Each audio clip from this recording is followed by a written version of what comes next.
Welcome. Hello, welcome everyone to T-Space Architecture Residency Lecture Series. It's my pleasure to welcome you all. My name is Irene Tsakreli. I'm the Director of Educational Programming here at T-Space. And we have just started our residency for this year. Just yesterday, our residents are here on the panel. And the theme for this year is resonance. So we're here with a great list of speakers who can help us unpack this theme and further discuss it under the prism of philosophical, musical, theoretical, artist inspirations that it may provoke. We have on our panel our co-host, Nathan Hawks, oral panelists, our residents, all six are here. And of course, our main speaker for the day, Raphael Mostel. Welcome, Raphael. Thank you, Irene.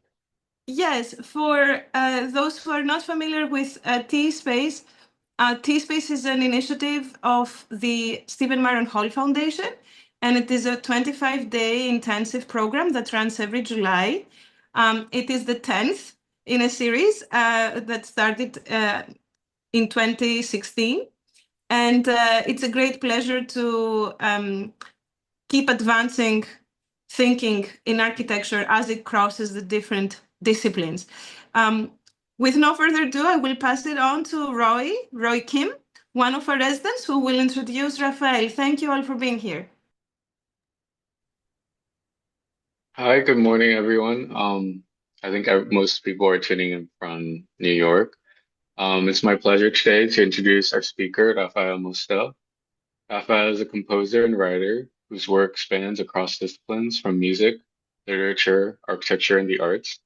His compositions have been performed by renowned ensembles, including the Berlin Philharmonic and the National Symphony Orchestra, and they've been heard internationally in concert halls, on radio broadcasts, and at commemorative events in Hiroshima and Nagasaki. In addition to his work as a composer, Raphael has written for publications, including the New York Times and the Architectural Record, and he has taught alongside architect Stephen Hall at Columbia's GSAP, where he explored the connections between music and architecture. Please join me in welcoming Raphael Mostel. Oh, thank you, Roy. I guess I'm being the first lecturer in this series. I should ask the question, what is resonance? And I thought perhaps the best way to explain it is to show an example of it. And this is a talk that I described as the magic of the real, because the thing that I want to get across is that resonance is a physical reality. And are we on track for? Yeah. So if you could show Chladni, there was this Czech engineer who was also a violinist in the 19th century, the beginning of the 19th century. And he noticed an effect which now bears his name. And let's just show what Chladni plates are, this effect that he discovered to manifest resonance in physical space. This is from a sound generator on a metal plate, and it's going up in frequency. And these are sine tones, pure tones. So on this physical two-dimensional plate, it's showing all the different manifestations of the physical tones that can be seen. This is just powder on a metal plate, and it being purely manipulated by the sound. It is only the physical quality of the vibration of the sound that manufactures it. He discovered this by taking his violin bow and drawing it across the plate. And there's also another manifestation that I thought I'd show that was discovered by Michael Faraday, who did this in 3 dimensions. The same effect actually of waves. This is a loudspeaker, and this is a solution that he put in the loudspeaker. This is many ways of doing this, but this is just purely a function of resonance that is creating. It's vibrating sympathetically, that is creating these physical forms. And it's hard to grasp the actual reality of resonance because it manifests itself so strangely that it brings to mind the first law of Arthur C. Clarke, that is, any sufficiently advanced technology is indistinguishable from magic. And that demonstration of Faraday waves certainly gives the appearance of magic. And my corollary is that resonance is the advanced technology of the universe. And no person perhaps has understood that better than Nikola Tesla. And we have him to thank for a lot of the world around us because he studied resonance. And out of that, his studies, he created alternating current and all of the other devices that came from that, he was basically just tapping into the the science of the resonances. And he was tapping into an idea that is not something that he discovered. The idea of resonance is a very old one, and that brings us to my third resource here is the Greek mathematician, scientist, Pythagoras, I think is, if Irene will help me pronounce it correctly. And his dying words were to study the monochord. And the monochord is a single string. And on the single string, you just use it to map the resonances of different frequencies. You have, the string can be any length, and then you divide it in half, you get the octave. You divide it in thirds, you get the second harmonic, and so on. You go up the harmonic series, but they're all the resonances of strings. And this is an example. I'm cheating over here because I'm speeding through a lot of information. This is a standing wave. This is actually 2 strings, not a monochord, but a duochord, because you just need to have the positive and the negative in order to show the standing waves. If you could just repeat that for a second. Yeah. This is, see how stable it is. This is an incredible function. Those are just strings. And that was the first harmonic, this is the second harmonic. And to give you an example of what that means, a standing wave in the real world, we have a bridge that was built in Washington State, the Tacoma Bridge.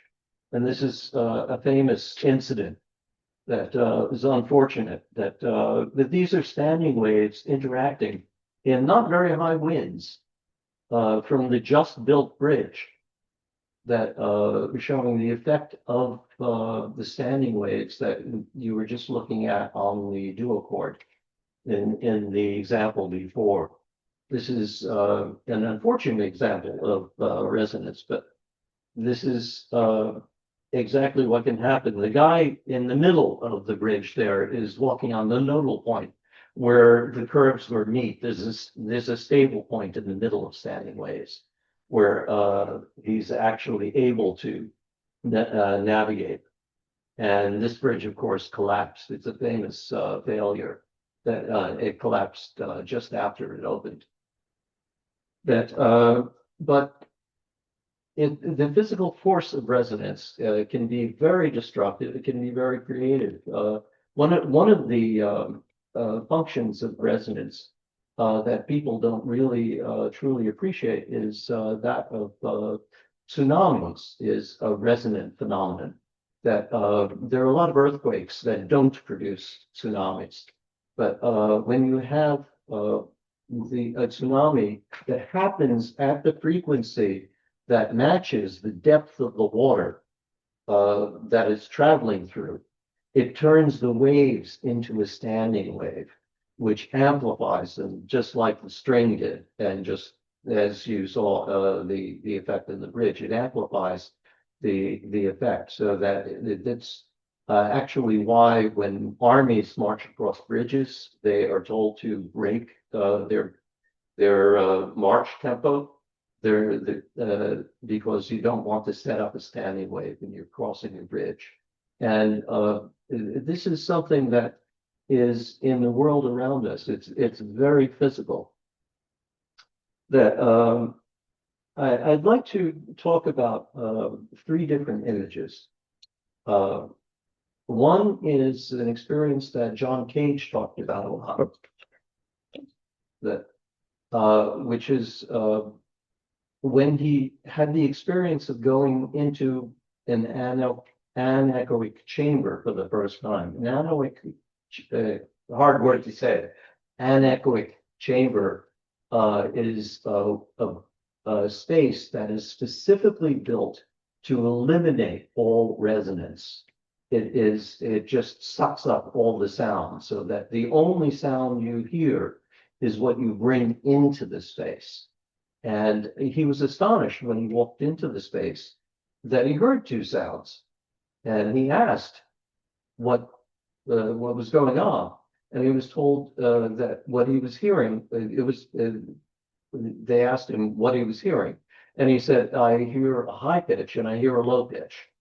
And so they told him, well, the high pitch is your nervous system and the low pitch is your blood. It's your body is bringing the vibration into the space and you're hearing yourself. Other than that, nano space just has no sound.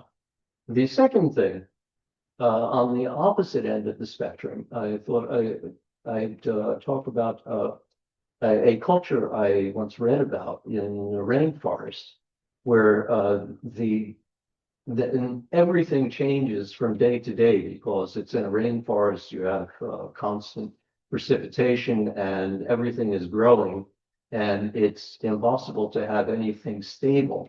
So in the periods in between the rain, what they do is they go out and they cut down a very large tree and they build a floor that hangs from several trees around, and they build a roof over it, a temporary structure that they can live in for when the rains come back, which would be in a day or the same day. And then they hold out there in the rain and they just jump up and down on the floor using the trunk of the tree that they've cut down as the resonator. And so they just have that single pitch that they're aligning their society to. But that is that resonance, that is the core of what holds them together as a people in the rainforest. And the emptiness of space sometimes is deceptive because we're talking about resonance. We're talking about something that you can't see, but you can hear. And one of the best examples I know of a composer who translated this into something that is perceptible is Alvin Lucier, who created this piece, I'm Sitting in a Room. And it's self-explanatory, actually. He performed it. This is a recording of him performing the piece himself. And we're going to cut it up into pieces because it's actually 45 minutes long. But he explains what he's doing. And then with the repetitions of the explanation, we've cut them down so it doesn't take 45 minutes. But if you can play that.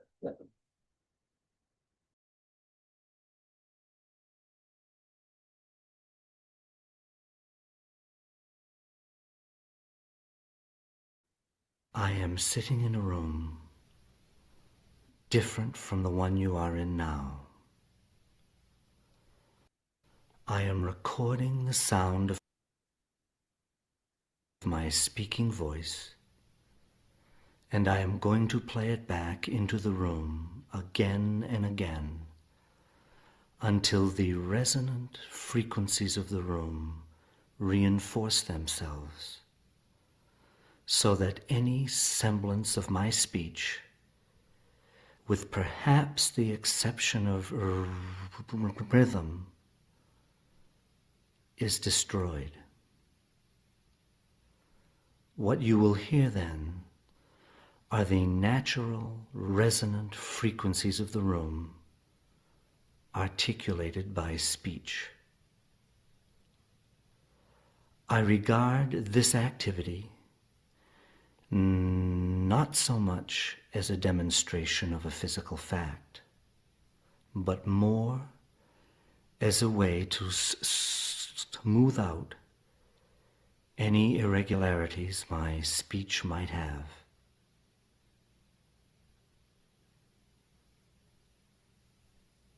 Now the first repetition. I am sitting in a room different. I am sitting in a room different. The third. I am sitting in a room different. The fourth. I am sitting in a room different. Fifth. I am sitting in a room Sixth. I am sitting in a room different. I am So on. sitting in a room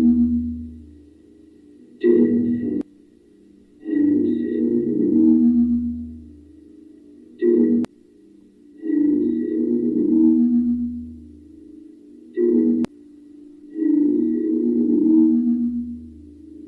different. And this is what you get at the end of the series.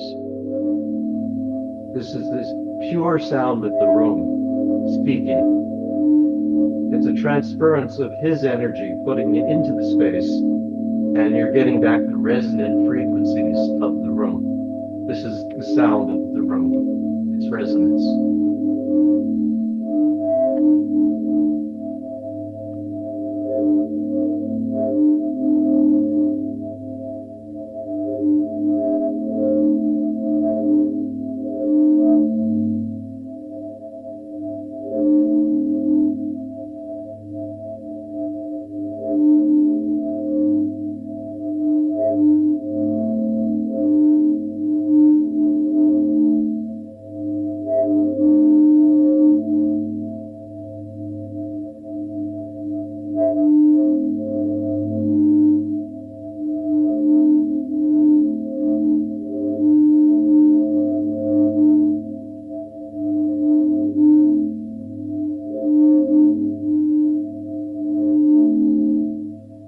As you said, what's left are the rhythm of what he said.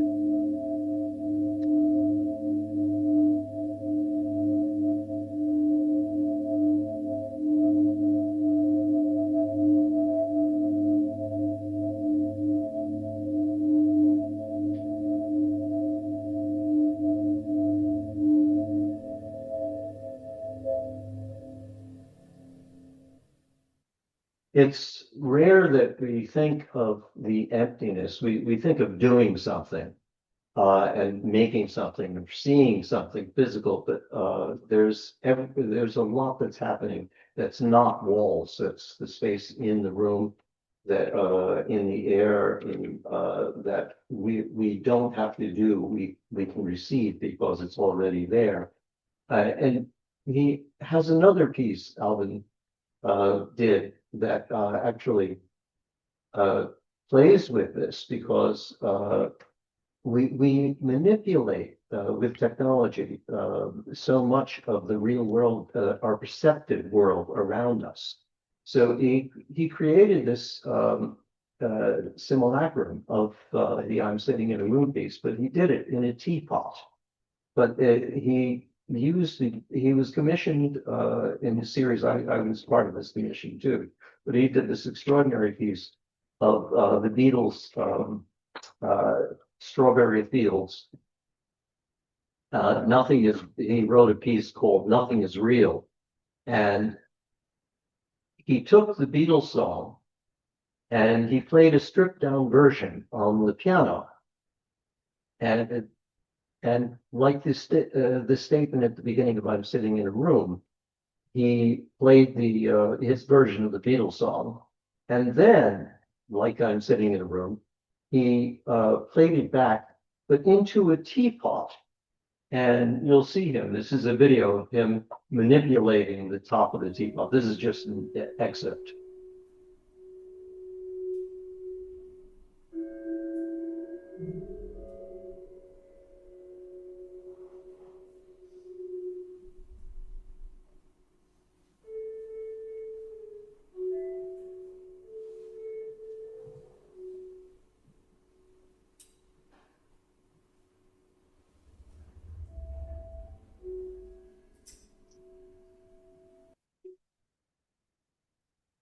Actually, if you heard the entire piece, you would know which part of the Beatles song you were just hearing. But he was manipulating it by just lifting there's a microphone in the spout of the teapot and a loudspeaker, a small one, in the bottom of the teapot, and he's just changing the resonant space that the speaker is in by lifting and lowering the teapot lid.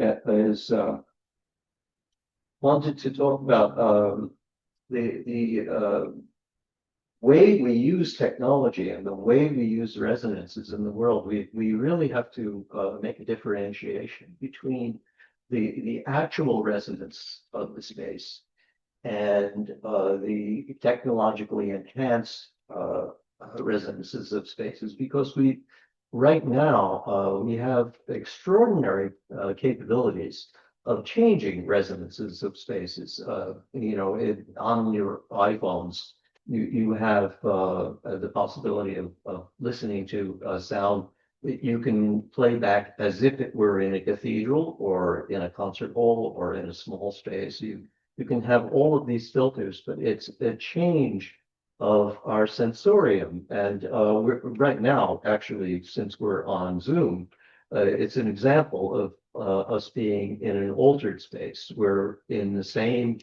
we're in different physical locations. We're in this technological space. So we're sitting in a room together on Zoom, but it's many different rooms. And I just want to make a distinction in the resonances that are possible on Zoom, which are not possible in the real world.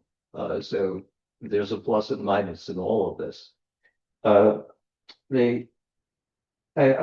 wanted to talk briefly about Benoit Mandelbrot, whom I met a couple of times. He's famous for fractal geometry, self-embedded repetition.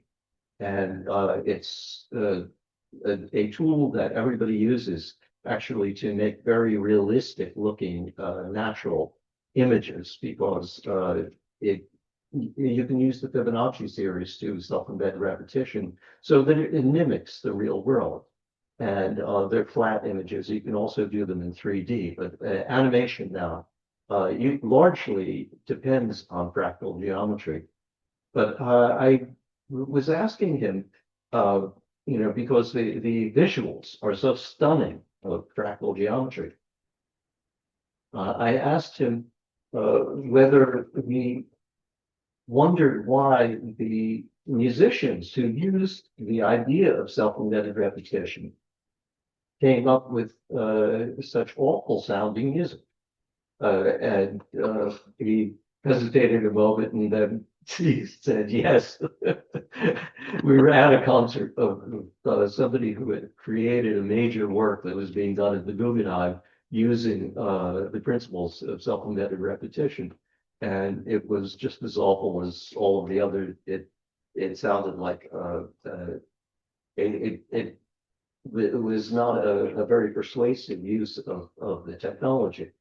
And so I tried to explain to him the Pythagorean comma, that it goes back to Pythagoras again, that you have, when you're dividing up a scale and talking about notes, you have vibrations, like if you can play the standing wave. So if we can use the monochord thing,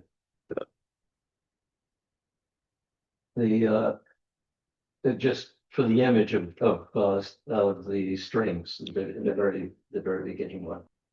Anyway, the wave, it goes a sine wave, smooth curve goes like this. It's this image. This is the second harmonic, and that's the first harmonic, which is in music an octave. And mathematically, the Pythagoras was studying the mathematics of this. That if you're dividing the string in half, that's doubling the vibrations. So you have an octave higher, and the harmonics go up the series, and you eventually get all of the different notes by doing manipulations. And so Pythagoras, way back when, noticed that there was a mathematical inconsistency in the numbers in resonance itself. That you have, if you're going to have frequencies that are multiples or fractional qualities of each other, an octave is twice, the second one is a fifth, that's the third, the second harmonic is a fifth, you divided it to three rather than into two, and so on. You go up the series, and then you get a scale, which you have, depending on the society, you have different pitches, number of pitches for the scale. And the relationship of the pitches internal to the scale in different octaves have a slight mathematical differentiation. And that's called the Pythagorean comma, which is the thing that tuners, the people who tune instruments, it's an ancient field now because of all the electronic devices we have to help tune it. But they have to deal with the Pythagorean comma. It's this slight inconsistency, and I was trying to explain Pythagorean commas to Vandelbrot. That it really shocked me that a mathematician wouldn't understand the mathematics of it, but he really never understood. We went back and forth a few times, and he just gave up. But I was explaining that was the reason why music that was using graphic principles was not sounding very authentic. Was that it was ignoring the Pythagorean comma, and it was just using multiples of the same note, so that it actually was not a representation of fractal geometry. It was inauthentic and inaccurate mathematically. Going back to Tesla after Pythagoras, one of the things that he had to decide when he created the whole infrastructure for alternating current was what frequency to do it. And, it could be a variety of frequencies. And he tried out different things.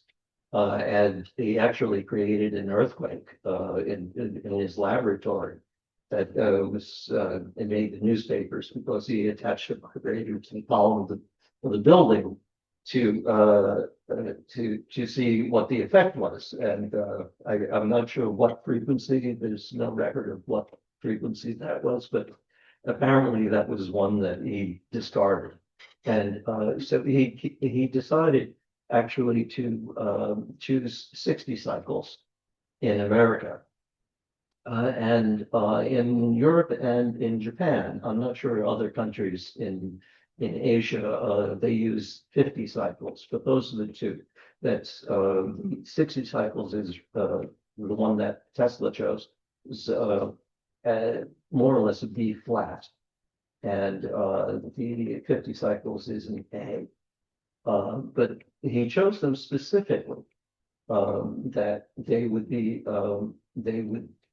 penetrate in the universe in a way that would be healthy and helpful and not destructive. You can have, he didn't want to create standing waves. So it's something actually that permeates the world we're in. We don't even hear it anymore. But it's like John Cage going into the anechoic chamber. It's so much around us. We don't listen to it unless there's something where a device we're using malfunctions, and then we begin to hear a hum. And very often that hum is just mistiming with the AC that it's connected to. That it's just in the transformer, because most of the devices we have transform back to direct current, and we have a transformer in order to make the thing work. That's the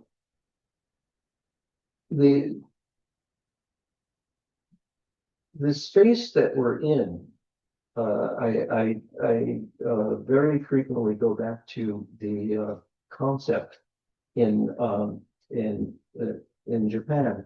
They have the word ma, which is translated very different ways. It's translated as emptiness very often, but that is a very inadequate transformation of the word.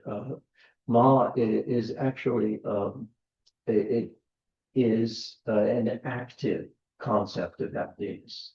You can have a doorway, and the doorway was always there, but you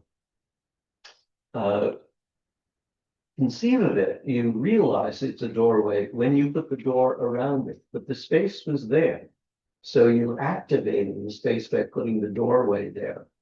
And it's a very useful concept for understanding what resonance is. It's always there, the resonance. It's like the Albamusier, I'm sitting in a room articulating, bringing out the spirit of the space, the resonance of the space. It's such a beautiful transformation from the positive, we're doing something where he's speaking in a room, and then leaving it and letting the room itself speak. It's that emptiness. It's the concept. It's a brilliant explanation in sound of the concept of ma. And it goes back to a particular thing that I've concentrated on is where the idea of pitches come from. Why did we choose this one? Why did Tesla choose 50 cycles or 60 cycles? Why did we choose this note? Why did we choose this scale? And different societies have different scales, different music.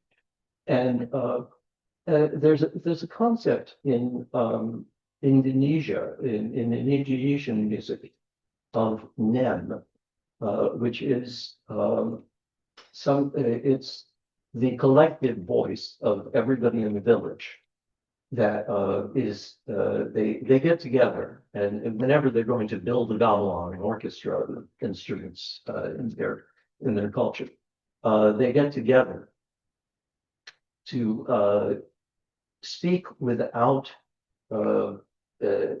being excited or being tired, and find what the middle pitch is. And that is the net. It's the collective of everybody speaking, it's the resonant frequency of the people in the group. And they use that in each village to create the orchestra.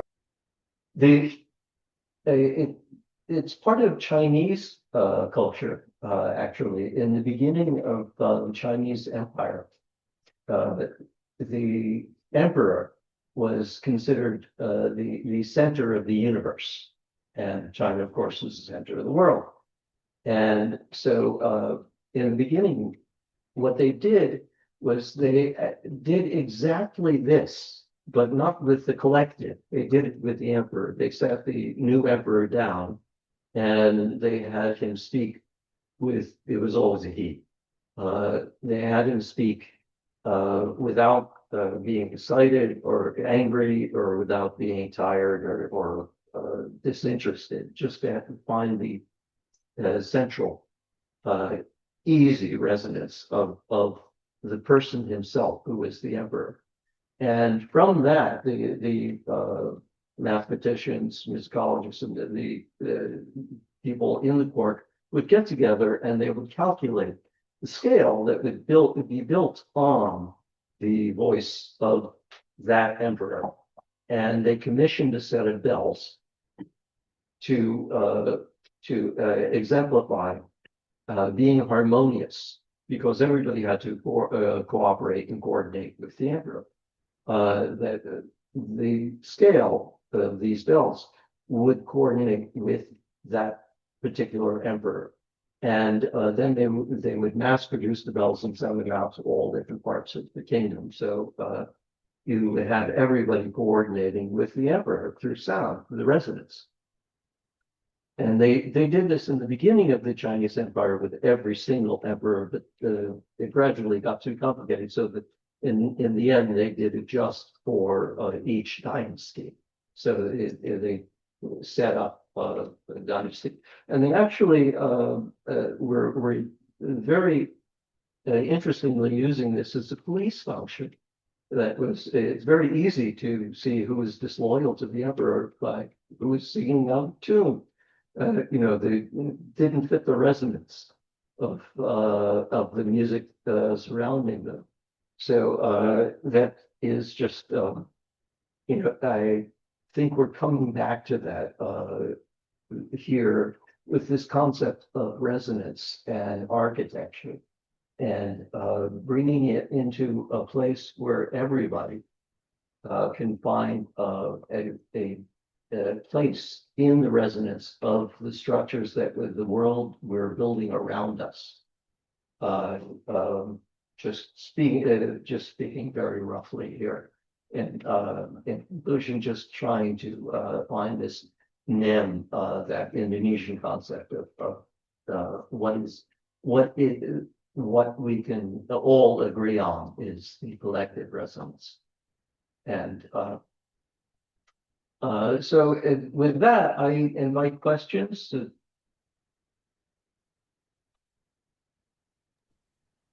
Sure, yes. Thank you, Raphael.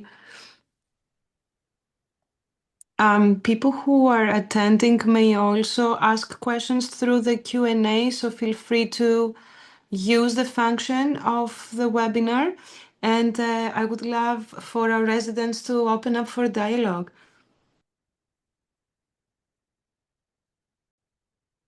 So let me know if any questions. Hello, yes, there is. I got a question. Hello, Benedict is my name. Hello. I got a question to the Alvin Lucier. Like, it reminded me a lot about like Lamonte Young. Do they have similarities? I know that Lamonte Young works differently in the way that he reaches a tone, let's say, or is, let's say, probably in the, like, how to squeeze every inch out of a tone, and the duration of holding a tone actually makes that, I guess, what I know about him.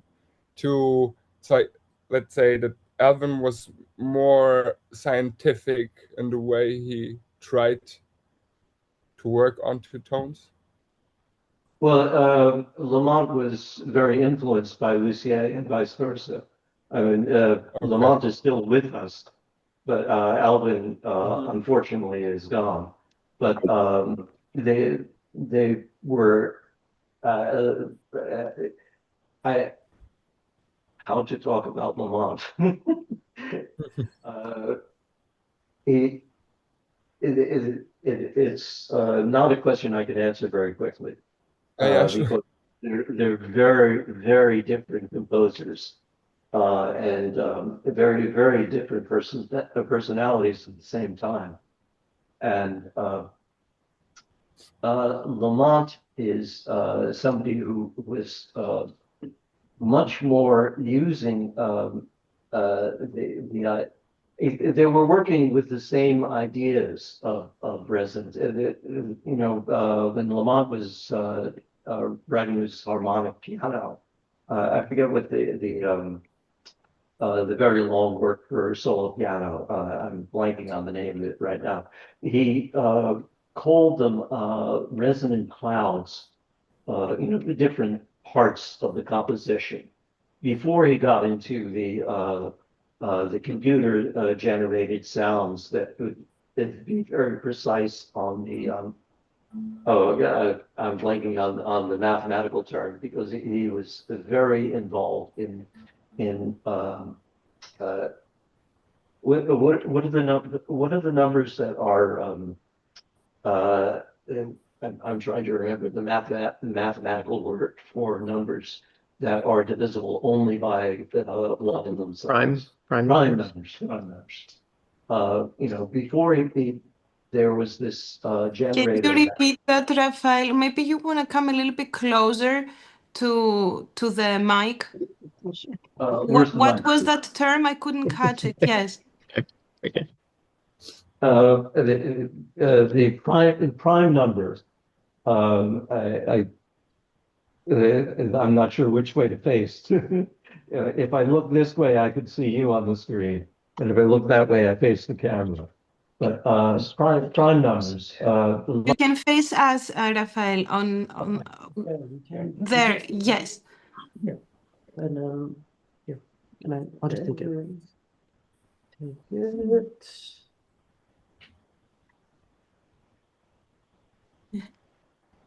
Magic, technology.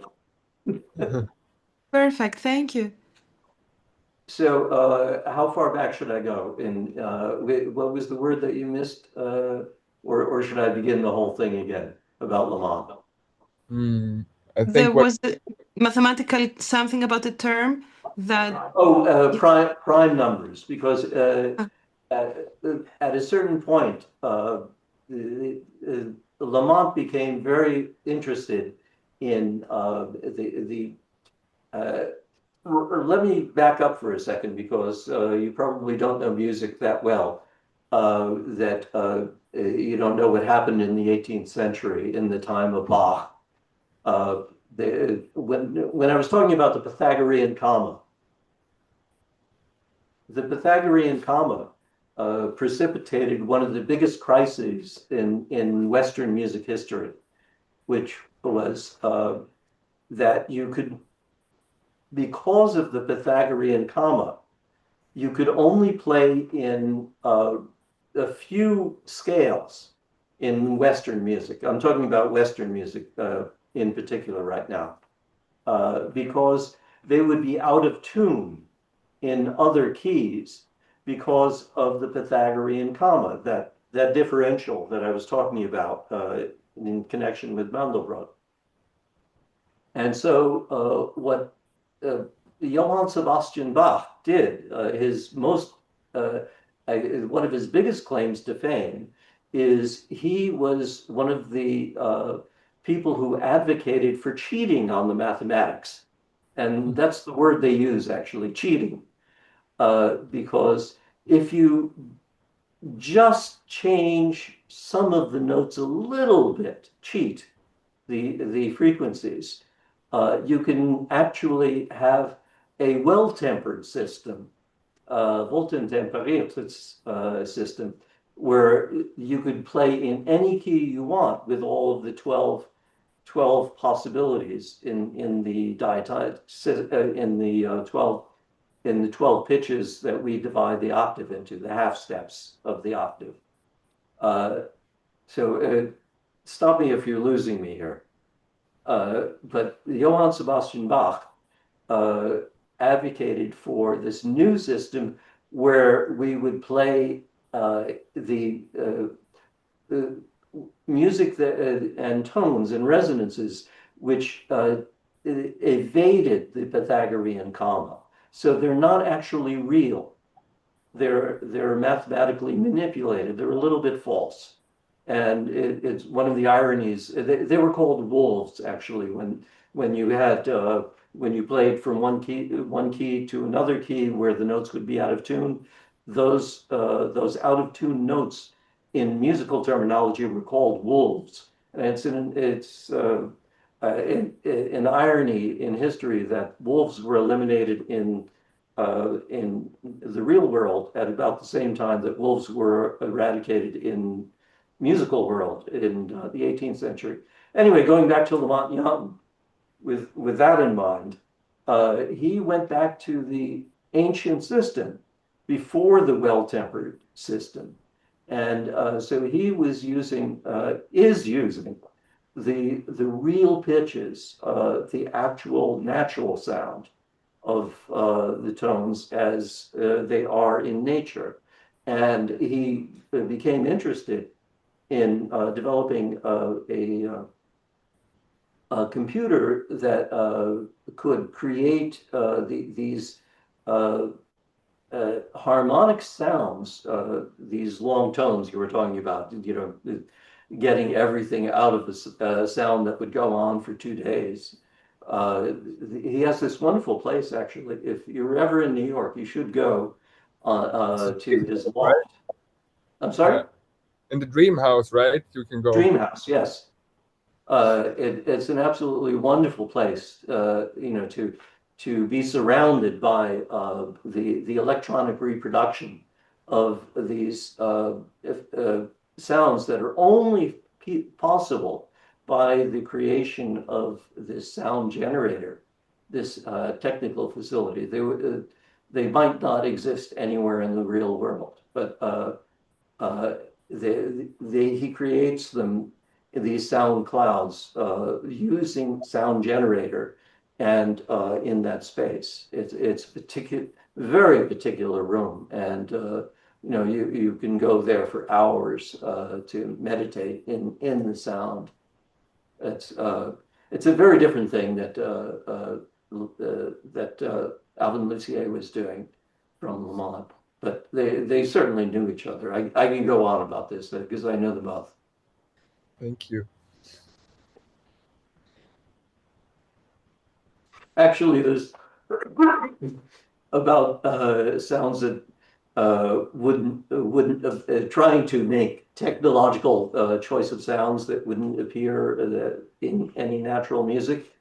I for a long time had an ensemble of people playing ancient instruments from around the world, mainly Tibetan singing bowls. I composed new music using these instruments because I was fascinated by the quality of sound. Excuse me, I need to get some water.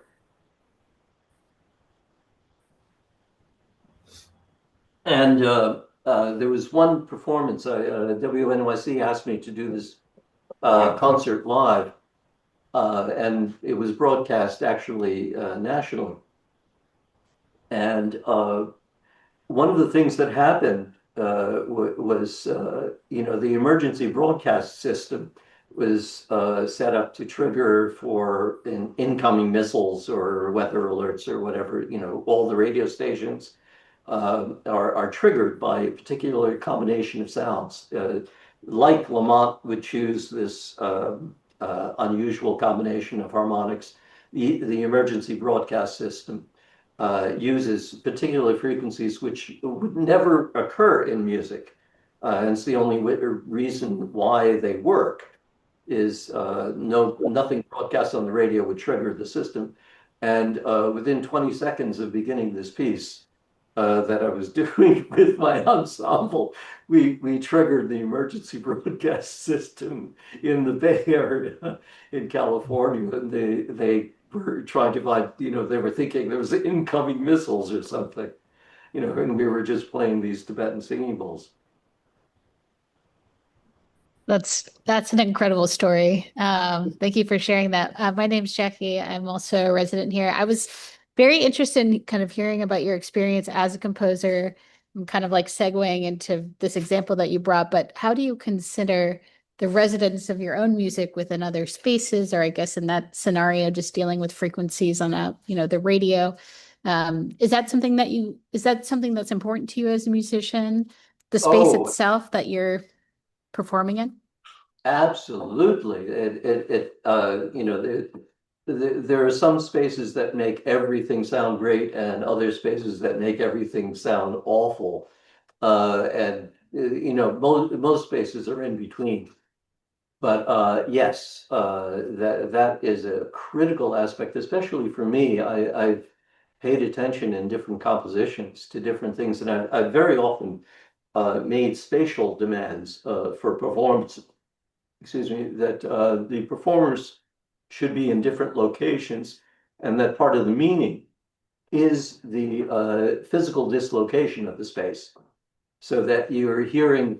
There's a long tradition actually. It's one of the reasons why I was able to hold my own with Steve in a lot of the discussions, because I've studied in history the spatial use of sound and how different composers in different ages have used space as part of the conception of the music. There's a long history, but it's not that well known. I'm fascinated by it. I've always been. And one of the pieces actually that's most direct about this, I was commissioned to do a season opening. This goes way back to the Cathedral of St. John the Divine in New York, which is the size of 2 football fields. It's absolutely enormous building.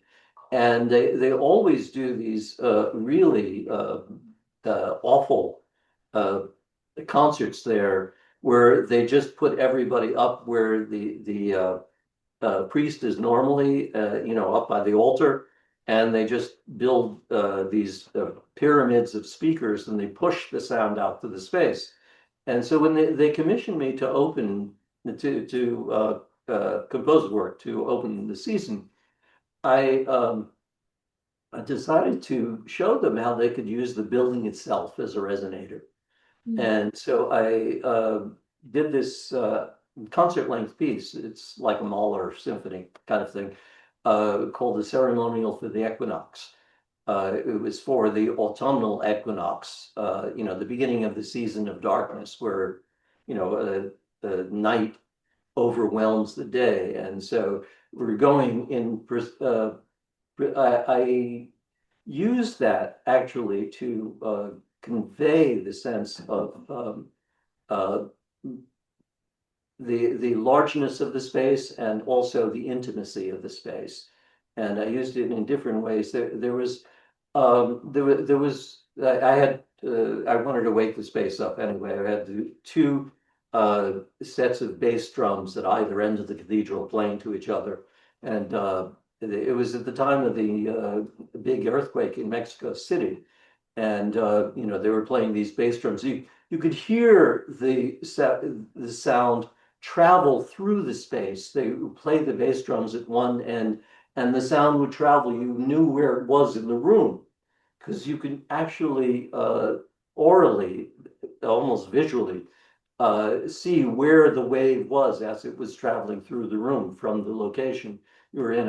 I also reoriented the seats. I could go along with this, but I also brought everything down to a very quiet personal level, where I had this soloist at one point. You have all these 45 musicians all over the cathedral. at one point, there are many different things that I did, but everything going from this tremendous, huge space with the waves of the bass drum and percussion sounds from either end of the cathedral, going down to a single player in the pulpit playing a flute, a shakuhachi solo, and then expanding, and you had at the end, you go from the human element, just one person, speaking to the assembled. We had, I think, 4,000 people there. The was carrying to the entire space. And then slowly it expanded so that by the end, you just had this, you were lost in the enormity. There was another parallel thing just before the end where there was only one person playing, but that person was a person in the ceiling with a single singing bowl in a particular place that covered the entire room in a way, but it was just this ringing sound. And then, we ended with a big peroration at the end, but it was just expanding, collapsing with different quality sounds. Forgive me, composers can go on talking about their No, music. thank you. That's amazing. Thank But you. there's so much that you can do with that. And it's in the history of music. There are so many people who have done this. You have, the famous off stage trumpets of there's a history in European music of the triumphant ending, and sometimes it's a herald who comes at the end, and there's a very funny story of Leopold Stokowski conducting the Leonore III overture of Beethoven at Carnegie Hall. And that's one of these pieces with an offstage trumpet that interrupts twice. It's far away and then nearer, and then on stage, everybody celebrates at the end. And so there was Stokowski was conducting the orchestra on stage at Carnegie, and the trumpet player was just outside in the hallway, outside the hall, and he put the trumpet to his lips, and the stagehands were saying, "You can't play trumpet. They're playing a concert in there." And so Stokowski was holding the orchestra, waiting for the trumpet, and the trumpet never came.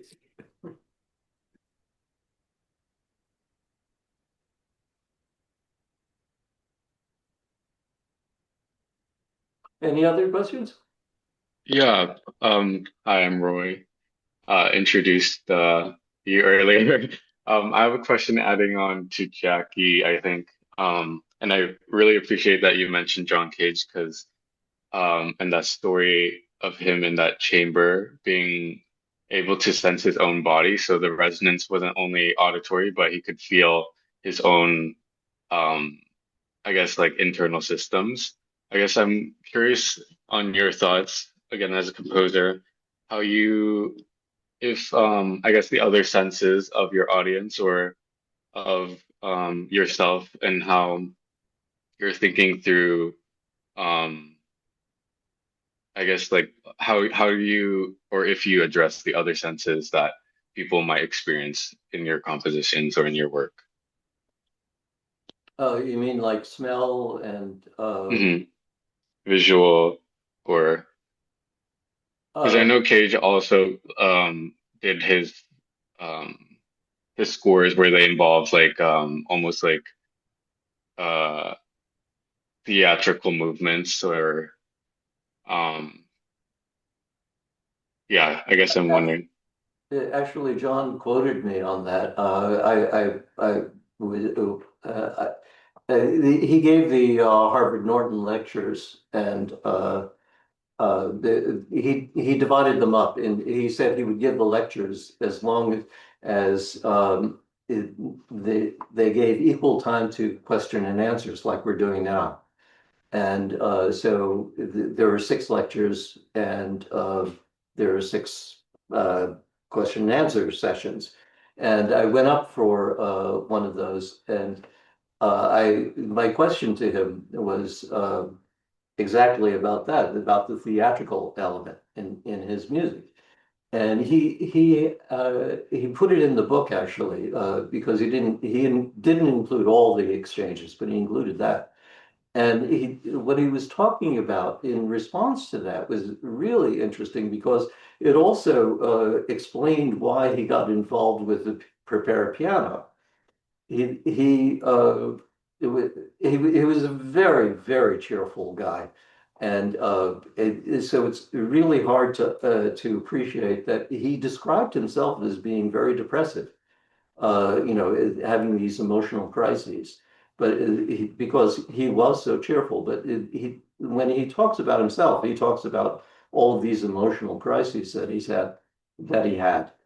And one of the crises that he had was that he uh, was uh, he created the prepared piano because uh, he was trying to create music for that could be played in a small space and that wasn't just played on the keyboard. He wanted expanded sounds like an orchestra.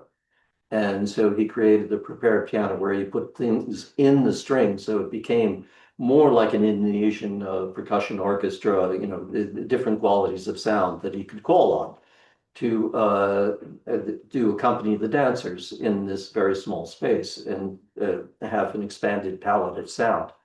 And so he created what we know of as the prepared piano.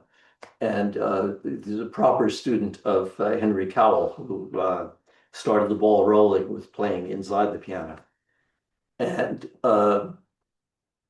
he said that he became very depressed because other people wanted to play that music, and it was always played badly.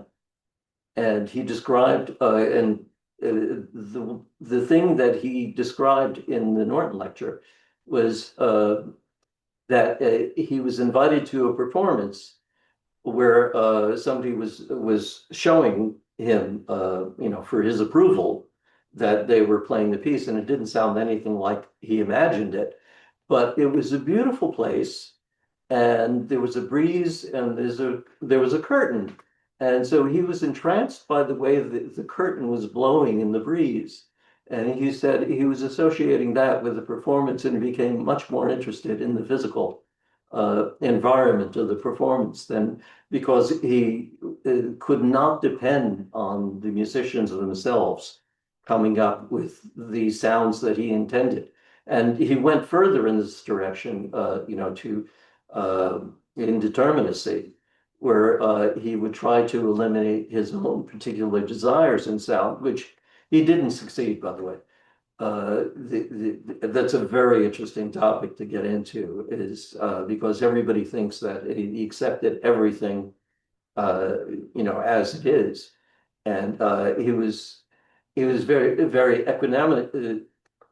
What's the word? He had equanimity for what everybody was doing around him, but he really, really had strong feelings about everything.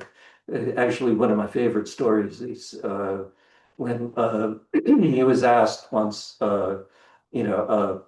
isn't he moved by the Hallelujah chorus was the example, as something deliberate. He said, I don't mind being moved, but I do mind being pushed around. So uh, it's something that he took on, to get beyond knowing what he was thinking in his head. And he developed this thing that he said as a joke, kind of, I don't compose what's in my head. I compose to discover what I've discovered on the page, what I can use my mind to discover.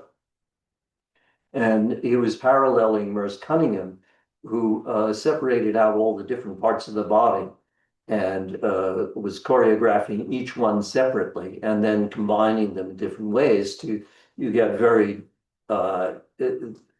original kind of choreography.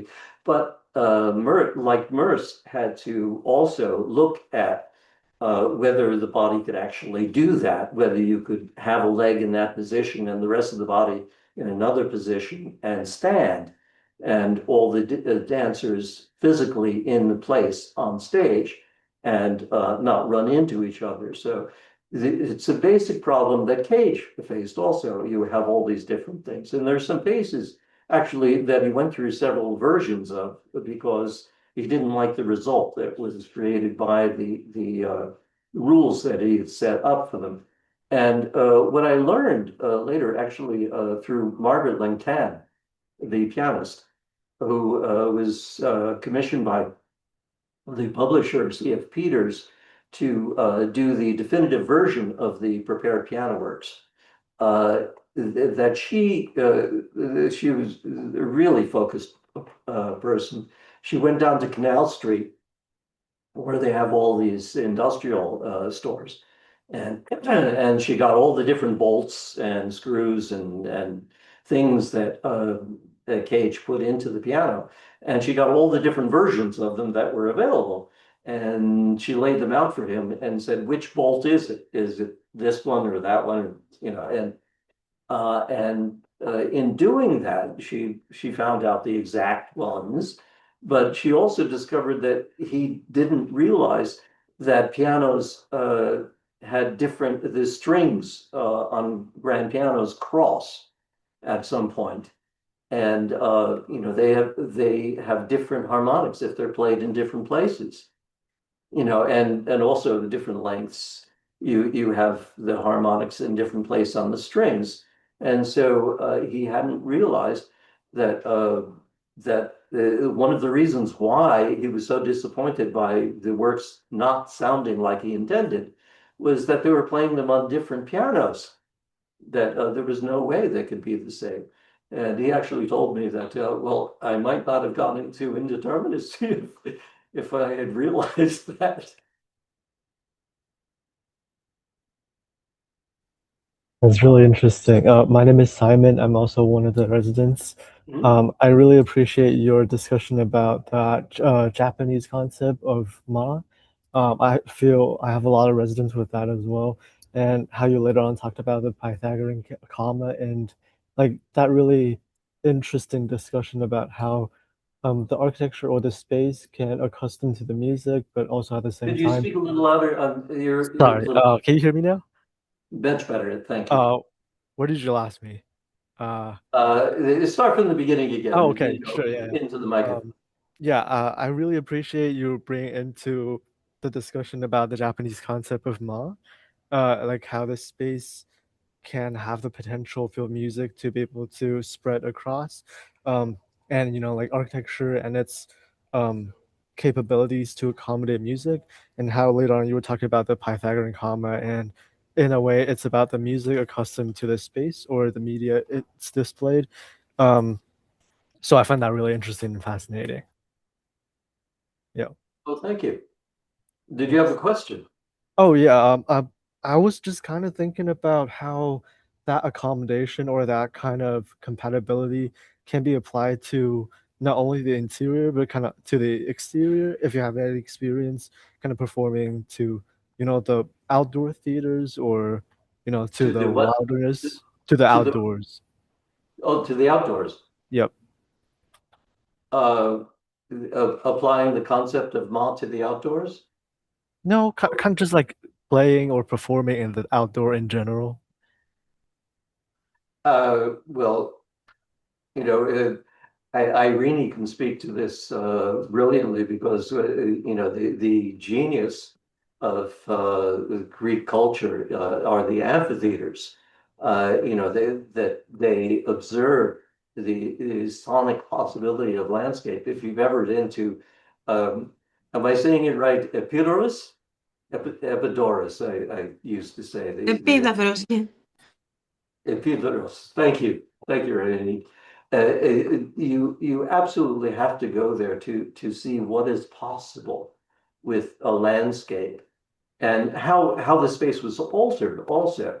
And it's just an astonishment, the quality of sound that's possible in a landscape. But wherever you go, I mean, there is a quality of sound. And one of the things that's really nice that one can do with architecture is actually choreograph the quality of the program, what's called the program of the space. When you're traveling through the space, the quality of sound when you're going from one place in a building to another, from one room, a passageway. It's like an example of a really brilliant use of very simple ideas. Is the Alice Tully Hall renovation that what's her name did? I'm blanking on her name now. The, she did the Cloud House. Diller's good video. Yeah, Liz Diller and Scafidio, Rick Scafidio, and what's his name? Yeah, thank you. The renovation of Alice Tully Hall. If I don't know if you've been to New York, but it is they had a given in the hall. They could there's poured concrete basis for the theater, so they couldn't change that. They had to build around it to create what they could around it. But they transformed the space around it so that it was a procession. From you go from the street, which is this chaotic sound, a different sound. You go into an open space with a very high ceiling, which is very different from the way it was before. And it's extremely noisy, with reflective sound off glass, off the high ceiling. It's really, really obnoxious kind of sound when you walk into the space. And then you walk into a further place in the building, which is a more reserved kind of sound. And then you go into the hallways on the sides of the theater with industrial carpet that just is almost anechoic. It absorbs the sound, just goes into nothing. And then, so when you enter the doors and sides of the theater, you're just opening up like a flower. It just, you have such relief when you're going from the hallway into the auditorium. It's a wonderful progression. And it's a very easy thing for architecture to do. Thank you. You're welcome.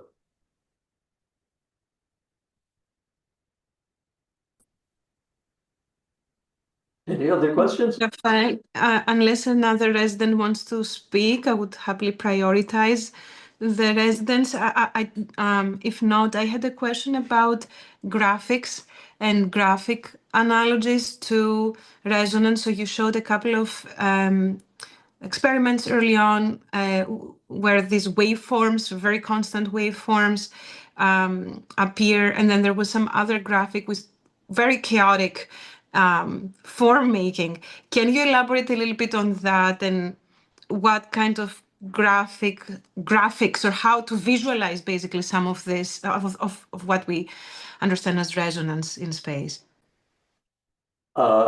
This is a challenging one because visually I'm not so brilliant visually, but it's for a musician we usually boil everything down to that sine wave, which is a pure tone, just because it resembles the string, and you have the analogy in real life of any string instrument. It does that vibration. And that's the analogy of the pure pitch. When you have a more complex thing, I did the closest example would be that photograph of Tesla where you have all the lightning and light traveling electricity through the air in that photograph. It's very chaotic. If you have I'm blanking on the name of those devices that map the qualities of sound. If you take the full range, full spectrum of sound, and you're just recording sound, it's a very jagged line. It's not this smooth thing like you're talking about a single tone. So it's very difficult to correlate, graphically, the quality of sound because that's my go-to, in terms of two-dimensional graphic. I would have to analogize it to come up with something other than that. You have attempts at doing that. Kandinsky, and spent a lot of time trying to create harmonies, the resonances of different kinds of music. He did, that production with Prokofiev that is kind of lost. That trying to realize, make a visual realization of sound, and there are a number of painters who've tried to make realizations of sound, but it's always a very personal kind of thing. It doesn't it's kind of like when musicians talk about being synesthetic with they have a sense of color when they hear sound, and it's a really interesting thing, but none of them agree. They all have different ideas of whether something is this color or that color. So it's a very personal thing. So I'm not sure how well that translates. No, this is very helpful, especially the comment about painters who have attempted this, and this is something it's very worth exploring a little bit further. As a quick comment, we were talking yesterday with the residents about the possible origins of the word resonance, and we were looking at the definition going back to echo, the Greek from the Greek, and I was wondering, I mean, in echoing. Typically, you hear an echo and then it fades away, but resonance truly amplifies. Isn't that the opposite of echo? They're related but different. An echo is not a resonance. And an echo is an echo. It's if you bend the word a little bit, you can call it a kind of resonance, but it actually refracts the image, that you have a version of it as sometimes clear and other times not. Resonance is the difference between an echo and resonance. You can immediately sense it when you go into a tunnel, and people have just an innate desire to shout all of a sudden, to when they go into a space that has that resonance that amplifies their voice, to speak into it, to hey, that kind of, even in this room, you have that kind of reaction in space. But the resonance, it has that invitation. You sense, when you have a welcoming space, it very much has that kind of resonance, that you can overdo it, but it's sort of like when you're sitting in a soft chair, or just collapsing on a pillow or something like that. It has that effect on your ears, and your whole sense of body. It is relaxing, as opposed to where you have things that echo. I was talking about Alice Tully You know, that first room that you go into, you have all of the noises banging off the echoes, banging off the refracting off the glass or off the hard walls. That you know, when you're building theaters, you have you deliberately put diffusers in the walls, you know, different methods to break up the sounds so that they don't slap back, so that you have this encircling kind of oral motion. You know, Stephen very often talks about how impressed he was when he was a student in Rome, and he would go to the Pantheon every day, I think, or every week, I forgot what it was. But if you go into that space, or if you go into Epidaurus or Epidaurus, you know, the quality of the sound just immediately draws you in. You sense you're in a space that has that kind of welcome that that is we associate with the best kind of resonance. The resonance is a range of things. You know, you can have very little, you can have a lot, you can have too much. You know, there are spaces where it just gets very muddy because you have so much resonance. There, Pauline Oliveros is another composer to investigate, because she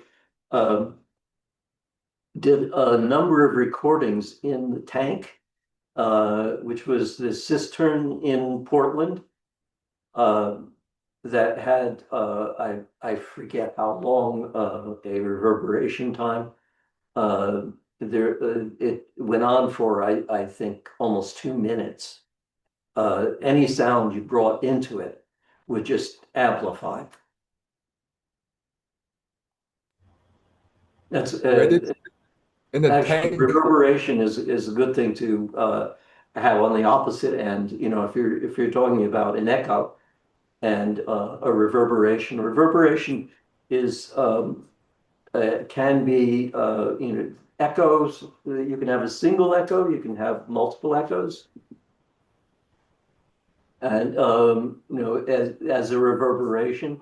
But resonance is a different thing. They're related, obviously. That's very useful and overall very, very informative presentation. Unless there is any additional comments, I think I would very much like to thank you for all your insights. My This pleasure. was absolutely beautiful. Thank you, Raphael. Thank you, Aurelia. It would be great to continue the conversation with the residents. Perhaps there is additional resources you may like to share. That would be very welcome. Be happy to. And if they have any further questions after reflecting. Thank you. Thank you. Thank you. Thank you. Thank you. Bye. Thank you.